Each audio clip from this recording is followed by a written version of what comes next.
अस्सलाम वालेकुम नाज़रीन। आज इस वीडियो में हम आपको बताएंगे कि पाकिस्तान का वज़ीर आज़म इमरान खान जो कहता है, जो वो सोचता है, वो क्यों होना शुरू हो जाता है। ऐसा सिर्फ इसलिए होता है कि जब आप कोई भी काम सच्ची लगन और नेक इरादे से करेंगे तो फिर वो काम तकमील की तरफ बढ़ने लगता है। मशहूर बैनुल अक़वामी शोहरत याफ्ता नावल निगार पालो कोएल्हो ने अपने नावल अल्केमिस्ट में लिखा है कि जब आप पूरे दिल से किसी चीज़ की तमन्ना करें तो फिर ये कायनात आपको उससे मिलाने के लिए जुस्तजू करना शुरू हो जाती है। ये मैं नहीं कह रहा, ये शाहरुख खान का डायलॉग नहीं है, पालो कोएल्हो ने लिखा है। और ये हम इसकी मिसाल पाकिस्तान में वज़ीर आज़म इमरान खान की क़यादत में देख रहे हैं कि वो जो कहता है, वो जो चाहता है, वो होना शुरू हो जाता है। हालात उसके हक़ में साजगार होना शुरू हो जाते हैं। ऐसी ही एक खबर अक़वाम मुत्तहिदा से आ रही है। न्यूयॉर्क से आई इस खबर के साथ हम आपको बताएंगे कि इमरान खान के मौक़िफ़ की नई तायद कहाँ से आई है। अक़वाम मुत्तहिदा में इमरान खान के मौक़िफ़ की पज़ीराई मिली है। अपने हालिया बयान में अक़वाम मुत्तहिदा ने वज़ीर आज़म इमरान खान की तरक्की पज़ीर ममालिक के कर्ज़ों में नरमी के मुतालबे की हिमायत कर दी है। हम आपको फिर बताते हैं कि अक़वाम मुत्तहिदा ने गरीब ममालिक के लिए, तरक्की पज़ीर ममालिक के लिए कर्ज़ों में नरमी का जो इमरान खान ने मुतालबा किया था उसकी हिमायत कर दी है। हिमायत का ऐलान जनरल असम्बली के सदर ने समाजी और सलामती कौंसिल के आला सतह के इजलास में किया है। इक़्तिसादी और समाजी कौंसिल के सदर ने भी अपने बयानात में वज़ीर आज़म की तजवीज़ का खैर मकदम किया है।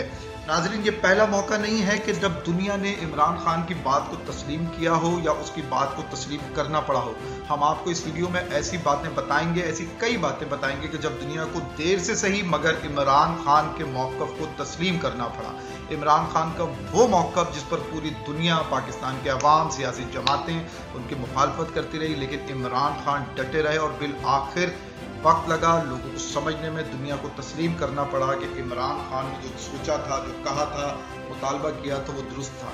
लेकिन पहले एक आम नुक्ते की तरफ हम आपको ध्यान दिलवाना चाहते हैं कि इकबाल ने कहा था कि हजारों साल नरगिस अपनी बेनूरी पर रोती है, बड़ी मुश्किल से होता है चमन में दीदावर पैदा। इस शेर को यहाँ इसलिए कोट किया कि शायद खुदाए बुजुर्गो बरतर को पाकिस्तानियों की हालत पर तरस आ गया है। एक ऐसा लीडर मिल गया है जो कि करप्शन को समझता है और करप्शन के खिलाफ जिहाद कर रहा है। करप्शन वो एक नासूर है जिसने पाकिस्तानी माशरे को दीमक की तरह से खोखला कर रखा है। जब इमरान खान ने इक़्तिदार संभाला तो $100 अरब के करीब पाकिस्तान पर कर्जा था। ये कर्ज इमरान खान को उतारने थे, पाकिस्तान को चलाना था। मईशत कमज़ोर होना शुरू हुई थी। बहुत मुश्किल हालात में इमरान खान ने संभाला और मुश्किल ये देखिए कि उसके बाद कोरोना की क़यामत आ गई। कोरोना जिससे पूरी दुनिया तहस नहस हुई हुई है। चीन, अमेरिका, बरतानिया, रूस, जर्मनी, इटली, फ्रांस जैसे ममालिक इसके आगे बेसरोपा पड़े हुए हैं। उनको समझ नहीं आ रही कि कैसे वो काम चलाएं। लेकिन पाकिस्तान में इसके लिए भी आसानी पैदा हो गई है। ब्लेसिंग इन डिस्गाइज वाला मामला पाकिस्तान के लिए आ गया है। आपको पता है नाज़रीन कि दुनिया भर में तेल पैदा करने वाले ममालिक की आपस की रस्साकशी ने तेल की कीमतों को तारीखी तौर पर कम कर दिया है। और आपको ये भी मालूम है कि पाकिस्तान तेल इंपोर्ट करने वाले ममालिक में शामिल होता है। हमारी इंपोर्ट बिल का यानी दरामदी बिल का जो हम पैसे देते हैं वो उसमें सबसे ज़्यादा खर्चा हमारा इस पेट्रोलियम मसनूआत की मद में जाता है। लेकिन अब ये अपनी आधी से भी कम पर हो गई हैं, जिसका फ़ायदा बिलाशुबा पाकिस्तानी मईशत को होगा और इसका आखिरी फ़ायदा बिलाखिर पाकिस्तानी अवाम तक पहुँचेगा। तो ये एक बहुत ही मुस्बत बात है कि इस क्राइसिस में भी पाकिस्तान के लिए वो खबर है कि इसमें तेल की कीमतों की कमी की वजह से मईशत का बोझ हल्का होगा। हमारे रेमिटेंसेस में इस दफ़ा बेशक कमी आएगी। बैरून मुल्क बैठे हुए पाकिस्तानी शायद उतने पैसे ना भेज सकें जो हर साल वो भेजते हैं, तो इसका खसारा हमारा इस इंपोर्ट बिल में यहाँ से कम हो जाएगा। दूसरी अहम बात यह है कि बैनुल अक़वामी कर्ज देने वाले इदारे, international monitoring fund, world bank, इन्होंने पाकिस्तान के जो कर्ज़ों की किस्तें थी इस साल की, उनमें मोहलत दे दी है और ये 1 साल के लिए मौखर हो गए। इससे पाकिस्तान को सांस लेने का मौका मिला है, मईशत को संभलने का मौका मिलेगा। वो जो दबाव था मईशत के ऊपर कि हमें इतनी पेमेंट्स करनी है, वो दबाव फौरी तौर पर ख़त्म हो गया है। G2 ममालिक ने भी 1 साल के लिए पाकिस्तान के वाजिबुल अदा कर्ज़ों की जो अक़सात थी वो मौखर कर दी हैं। इसके साथ एक और मुस्बत खबर ये है कि आप जानते हैं कि चंद रोज़ पहले IMF ने इस अपने एमरजेंसी प्रोग्राम के तहत जो कोरोना फाइटिंग के 1.4 बिलियन यानी $1.4 बिलियन के कर्जे की भी मंजूरी दे दी है। ये सॉफ्ट लोन होगा, इसका उतना प्रेशर नहीं होगा। तो ये वो 3-4 पहलू थे कि जो इस वक्त हुकूमत को माशी तौर पर सपोर्ट करेंगे। जब पूरी दुनिया तहस नहस हो रही है, बड़ी बड़ी स्टॉक मार्केट जमीन पर आ रही हैं, इसमें पाकिस्तान की स्टॉक मार्केट आप देखते हैं वो भी ऊपर की तरफ जाना शुरू हो गई है, और ये सब हो रहा है बेहतर क़यादत, मुस्बत फैसलों की वजह से। नाज़रीन, आप ये भी जानते हैं कि इमरान खान फंड रेजर के तौर पर दुनिया भर में माना जाता है, और एक कैसे मुमकिन है कि पाकिस्तान पर एक उस्ताद आई हो, लोगों पर उस्ताद आई हो, लोग काम ना कर रहे हो, और इमरान खान अपनी रवायती फंड रेजिंग की जो उसकी सलाहियत है उससे पीछे रहता। आपने देखा कि इमरान खान ने एहसास प्रोग्राम के तहत फंड रेजिंग शुरू कर दी है, कौम ने अपनी जेबें खाली करके उसके सामने रख दी हैं, करोड़ों रुपए उसके सामने लोगों ने ला के रख दिए हैं।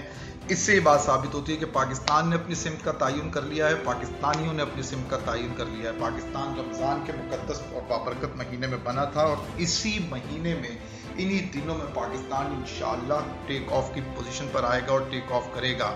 इस कौम ने करप्शन को बहुत भुगता है, और ये इमरान खान ही लीडर था जो मुसलसल 22 साल से हमें ये बता रहा था कि करप्शन वो नासूर है, करप्शन ही बुराई की जड़ है, करप्शन खत्म हुए बगैर पाकिस्तान का आगे बढ़ना, बैनुल अक़वामी बिरादरी में बाइज़्ज़त मकाम पाना, तरक्की याफ्ता ममालिक के सफ़ में शामिल होना नामुमकिन है।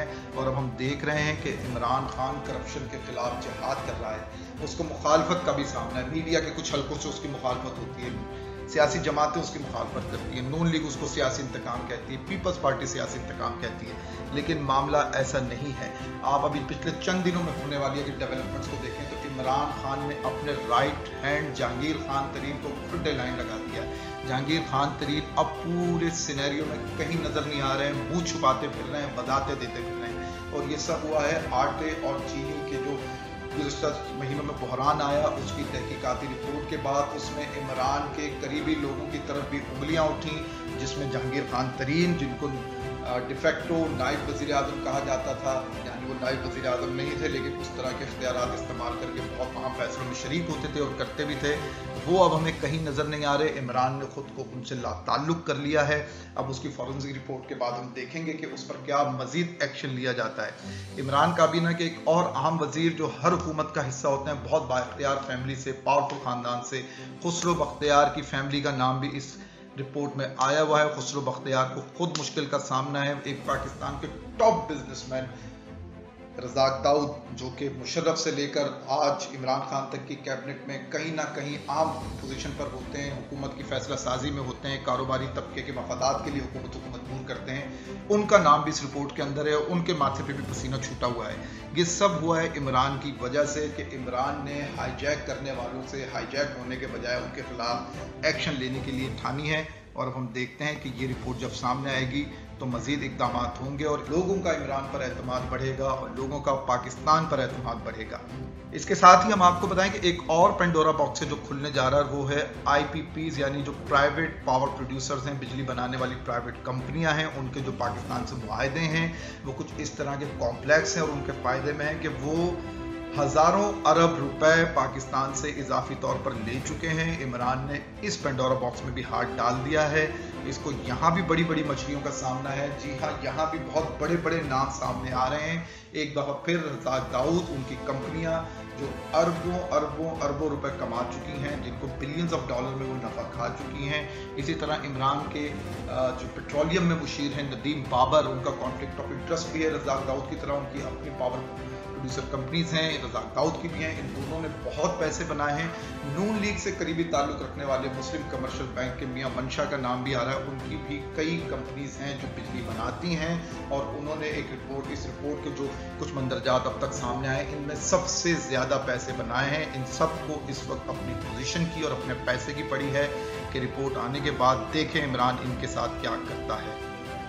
इन तमाम मामलों को देखकर अब पाकिस्तानी अवाम को समझना चाहिए कि इमरान ने सिर्फ बातें ही नहीं की, उसने राइट टाइम पर राइट डिसीजन लिए। उसको देखकर देखा कि सूरत हाल काबू से बाहर हो रही है, उसके अपने दाएं बाएं बैठे हुए लोग इसमें इन्वॉल्व हो रहे हैं, तो उसने एक्शन लिया। अब हमें इमरान का साथ देना चाहिए, उसके हाथ मजबूत करने चाहिए। नाजरीन, हमने आपसे इस वीडियो के आगाज में कहा था कि हम आपको वो मामला बताएंगे कि जिसमें किस तरह दुनिया ने इमरान खान के मौक़िफ़ की पहले मुखालफत की, उस पर ताने कसे, इल्ज़ामात लगाए और बाद में उसकी बात को तस्लीम करना पड़ा। इसमें से चंद मिसालें आपको याद होगा कि 2010, 11, 12 पीपल्स पार्टी का दौरे हुकूमत, पाकिस्तान में रोजाना कई ड्रोन हमले होते थे। पाकिस्तान की हाकमियत, सालमियत सवालिया निशान थी।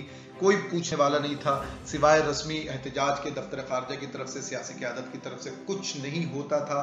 अमेरिका एक तरफ ये हमले करता था, दूसरी तरफ डू मोर के मुतालबात करता था। उस वक्त सिर्फ एक लीडर पाकिस्तान में ऐसा था जो ड्रोन हमलों के खिलाफ बात करता था, एहतजाज करता था, अमेरिका को ललकारता था, मगरबी ममालिक को ललकारता था, जल्द से निकालता था जुलूस, यहाँ तक कि वज़ीरिस्तान तक वो इसके खिलाफ एक रैली लेकर गया। तालिबान खान तक उसके मुखालफिन ने इस इक़दाम के बाद उसे कहा, उसे तालिबान का यार कहा गया, लेकिन इमरान अपने मौक़िफ़ पर कायम रहा और बिलाखिर दुनिया को मानना पड़ा कि ड्रोन हमले हल नहीं थे। और आज हम देखते हैं कि गुज़श्ता 2 सालों में शायद ही कोई एक ड्रोन हमला हुआ हो। यह होता है क़यादत का फ़र्क। इमरान खान ने अपनी बात को मनवा लिया या पाकिस्तान में ड्रोन हमले नहीं होते। ये इमरान खान ही था नाज़रीन जो करप्शन के खिलाफ 22 साल से बोल रहा था और बता रहा था कि करप्शन जब तक रहेगी पाकिस्तान ठीक नहीं हो सकता। अब लोगों को समझ आना शुरू हो गई है। इमरान खान की टीम ने, उसकी सोशल मीडिया टीम ने लोगों को ये समाजी शऊर दिया है कि कौन करप्ट है, कैसे करप्ट है, कितना करप्ट है। और अब लोगों की ये शऊर और आगाही बढ़ रही है। लोग करप्शन के खिलाफ आवाज़ उठा रहे हैं। 2018 के इलेक्शन में हमने देखा कि नौजवानों की एक बड़ी तादाद जो इस नासूर को समझने लगी है, वो इसके खिलाफ हक राय दही के तौर पर सामने आई और अपने हक का इस्तेमाल किया। इमरान खान के मौक़िफ़ के दुरुस्त तस्लीम होने की ताज़ा मिसाल कोरोना है। आप देख रहे हैं कि किस तरह दुनिया भर में लॉकडाउन, कर्फ्यू, स्ट्रिक्ट लॉकडाउन की बात हो रही थी। हमारे यहाँ खुद सूबाई हुकूमतें इस मामले में आगे बढ़ कर फैसले कर रही थी, लेकिन इमरान वो वाहिद लीडर था जिसको तनकीद भी इस हवाले से सहनी पड़ी। वो कहता था गरीब का, दिहाड़ीदार आदमी का, डेली वेजर का क्या होगा। तो इसके लिए वो रोकता रहा, सॉफ्ट लॉकडाउन की बात करता रहा। और आज अमेरिका जैसा मुल्क, इटली जहाँ हज़ारों हलाक हो चुकी है, अमेरिका जहाँ 50,000 से ज़्यादा लोग मर चुके, फ्रांस, जर्मनी, सब इस बात पर राजी हैं कि हमें लॉकडाउन नहीं, स्मार्ट लॉकडाउन की तरफ जाना पड़ेगा, क्योंकि लॉकडाउन मसले का हल नहीं है। पाकिस्तान एक गरीब मुल्क है, या अफोर्ड नहीं कर सकता। जब अमेरिका और चीन भी अफोर्ड नहीं कर सकते तो पाकिस्तान भी नहीं कर सकता। इमरान वो वाहिद आवाज़ थी बैनुल-अक़वामी और मकामी सतह पर जो ये बात कर रही थी। अब दुनिया भर में इस बात को ना सिर्फ तस्लीम किया जा रहा है बल्कि अमल भी किया जा रहा है। ऐसी कई मिसालें नाज़रीन दी जा सकती हैं कि जब हमने देखा हो कि इमरान खान का मौक़िफ़ जल्द या बदेर दुनिया को समझ आया और लोगों ने उसकी हिमायत की और दुनिया ने उसे तस्लीम किया हो। अब वक्त आ गया है कि हम इमरान खान की क़यादत में पहले कोरोना को शिकस्त दें और फिर पाकिस्तान के लिए नासूर बनते हुए करप्शन को शिकस्त दें और इससे निजात दिलाएं। अगर आपको ये वीडियो पसंद आई है तो आप इस चैनल को सब्सक्राइब कीजिए और इस वीडियो को लाइक और शेयर कीजिए। मज़ीद इस किस्म के कंटेंट के लिए जुड़े रहिए हमारे YouTube चैनल के साथ।